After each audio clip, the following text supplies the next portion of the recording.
How to turn off notification on Yelp. Hey everyone, welcome back to the channel. In today's video, I'm going to show you how you can easily turn off the notification on Yelp app. So now without further ado, let's get started.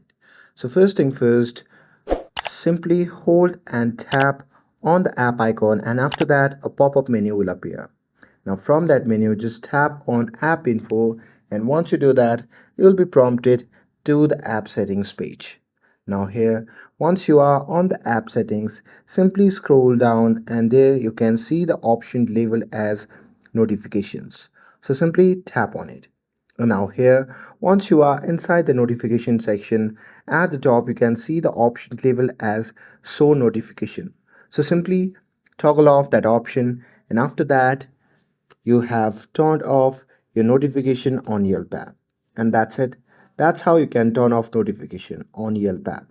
With this, if you found this video helpful, then don't forget to like, share, and subscribe to get updated for more videos.